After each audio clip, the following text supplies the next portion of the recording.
Buenas tardes, soy el alumno Ángel David Medina Cubo y actualmente estoy cursando la carrera de Administración de Empresas en el Tecnológico de Cancún.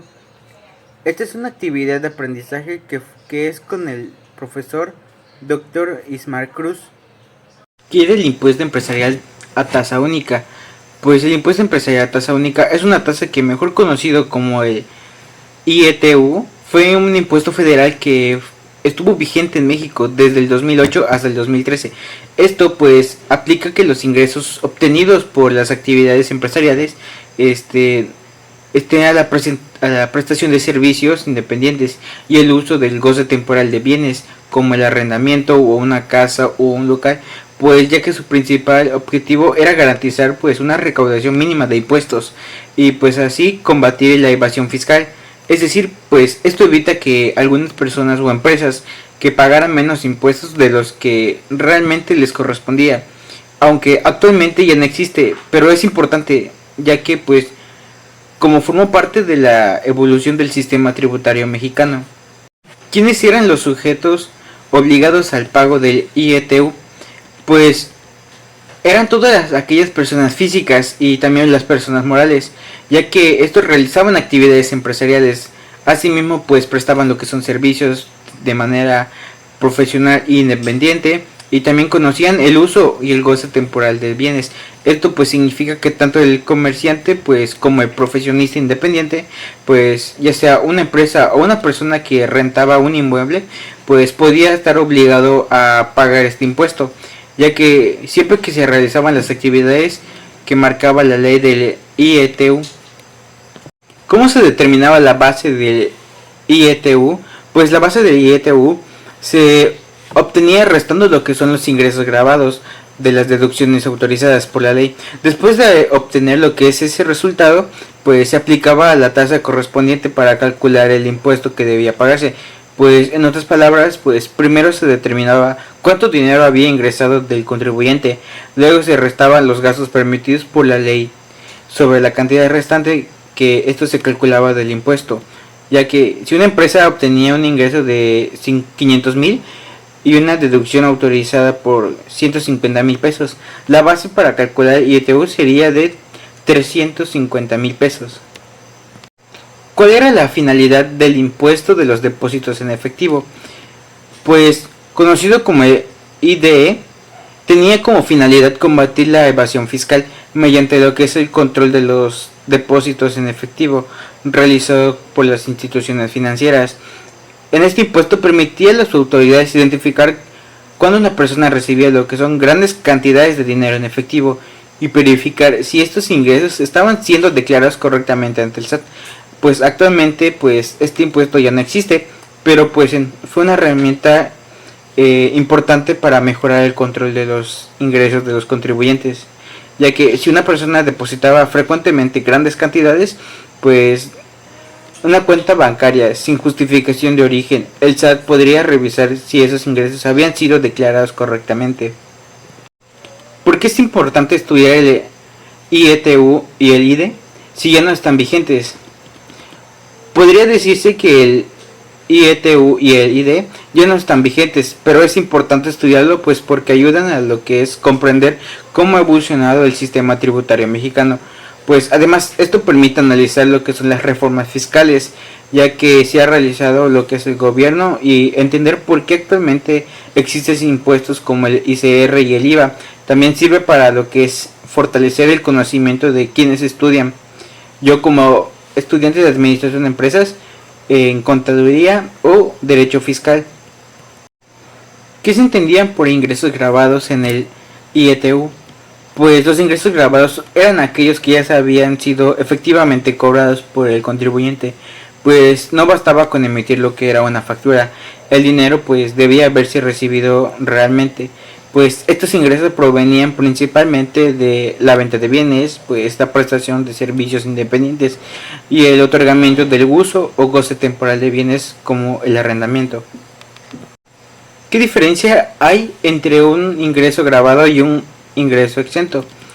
Pues la diferencia es que principalmente pues el ingreso grabado pues se considera para calcular lo que es el impuesto, mientras que el ingreso exento está excluido por disposición de la empresa y no genera lo que es la obligación tributaria dentro del IETU. Pues en otras palabras, uno aumenta la base del impuesto y el otro no se toma en cuenta para el cálculo. ¿Quieren las deducciones autorizadas?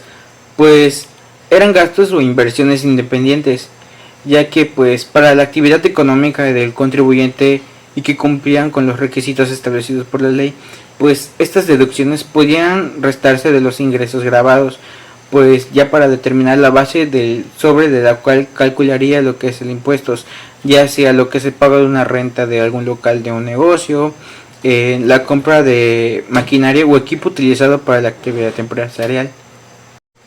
¿Cuál era el criterio principal para reconocer los ingresos del IETU? Pues el criterio principal era lo que es el flujo de efectivo. Eso significa que los ingresos se reconocían cuando el contribuyente recibía efectivamente lo que es el dinero y no únicamente cuando se emitía la factura. Pues este sistema buscaba que el impuesto se pagara sobre ingresos realmente percibidos. Pues si una empresa lo que es emite una factura en junio, pues pero se cobra en julio, pero el EITU, el ingreso se reconocerá en julio. ¿Por qué es útil estudiar el IETU si ya fue abrogado? Pues aunque fue abrogado, su estudio sigue siendo lo que es muy útil, ya que pues ayuda a lo que es a comprender la evolución sistemática tributaria mexicano y también pues las reformas fiscales que ha tenido el país. También pues permite interpretar ejercicios fiscales, tanto como históricos, y así entender lo que son los principios que todavía se aplican en el ingreso vigente como el ICR y el IVA. ¿Qué era una deducción autorizada por el IETU? Pues el IETU era lo que era un gasto pues o inversión indispensable, pues ya que una persona o empresa pudiera realizar esta actividad económica, pues sin embargo no cualquier gasto podía deducirse, ya que debía cumplir con los requisitos establecidos por la ley del IETU. Pues estas deducciones permitían disminuir la base y el cual se calculaba lo que es el impuesto, haciendo que el contribuyente pagara únicamente sobre la utilidad que realmente obtenía. ¿Qué requisitos debía cumplir una deducción? Pues para que sea una deducción fuera válida debería cumplir varios requisitos. Primero, lo que es el gasto que tenía que estar efectivamente pagado, pues además debía contar con un comprobante fiscal y estar registrado correctamente en la contabilidad y cumplir con todas las disposiciones fiscales y aplicables. Si alguno de estos requisitos no se cumplía, el gasto no se podía deducirse para efectos del IETU. ¿Qué otros conceptos podían disminuir la base o el impuesto del IETU? Pues además de las deducciones autorizadas, existían otros dos conceptos, pues que podían disminuir la base o el monto del IETU. Entre ellos estaba lo que es el crédito fiscal y los pagos provisionales, pues estos realizaban durante años, y otros acreditamientos establecidos por la ley. Pues estos mecanismos ayudaban a lo que es el contribuyente no pagara más impuestos de los que realmente le correspondían. ¿Qué legislación regulaba estos requisitos? Pues estos requisitos relacionados con las deducciones o el cálculo del IETU estaban regulados principalmente por la ley del IETU, que hoy se encuentra abrogada, pues también se apoyaban con el Código Fiscal de la Federación y entre otras disposiciones fiscales que complementaban su aplicación. Pues estas leyes establecían las reglas que los contribuyentes deberían seguir para cumplir correctamente con sus obligaciones. Si un contribuyente pues tenía dudas sobre una deducción, debía consultar a la ley del IETU y el Código Fiscal de la Federación. ¿Qué eran los pagos provisionales del IETU? Pues los pagos provisionales eran lo que eran anticipos contribuyentes que debían realizarse cada mes como parte del impuesto anual. Su finalidad era evitar que todo el impuesto se pagara al finalizar el ejercicio fiscal o distribuir la carga tributaria durante el año, pues estos pagos se calculaban conforme a las reglas establecidas de la ley del impuesto empresarial a tasa única. ¿Qué artículo regulaba los pagos provisionales del IETU? Los pagos provisionales estaban regulados por el artículo 9 de la ley del impuesto empresarial a tasa única, pues este artículo se establecía la forma en la que debían calcularse y pagarse los anticipos del impuesto. Aunque la ley fue abrogada, es importante reconocerla, pues ya que comprender cómo funciona el sistema tributario mexicano. ¿Qué era el ID? El ID o impuesto de los depósitos en efectivo era un impuesto federal que gravaba los depósitos en efectivo, pues se superaban lo que era el monto exento establecido por la ley, pues su principal objetivo era fortalecer el control fiscal y combatir la evasión de impuestos, ya que fue identificado como ingreso que no fuera declarado por los contribuyentes.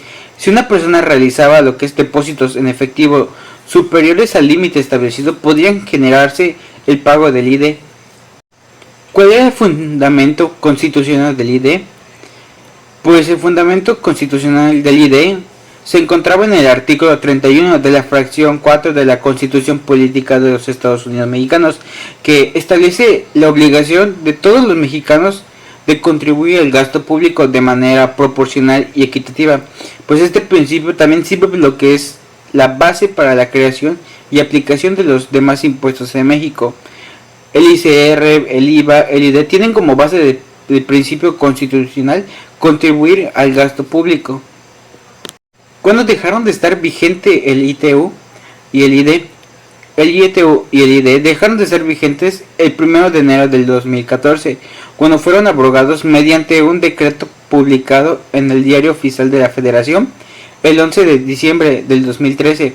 A partir de esa fecha, ambos impuestos dejaron de aplicarse y el sistema tributario continuó, pues principalmente como un impuesto como el IVA y el ICR, ya que si una empresa que pagaba el ITU en 2013 dejó de hacerlo a partir del 2014. ¿Qué son los impuestos estatales? Los impuestos estatales pues son contribuciones creadas por la legislación de cada estado para obtener lo que son los recursos que permite financiar el gasto público estatal. Su aplicación está regulada por la Constitución, los códigos fiscales y la ley del impuesto. Esto de Hacienda de cantidad en entidad federativa. El impuesto sobre nóminas es el impuesto estatal. ¿Cuál es el principal impuesto estatal en México?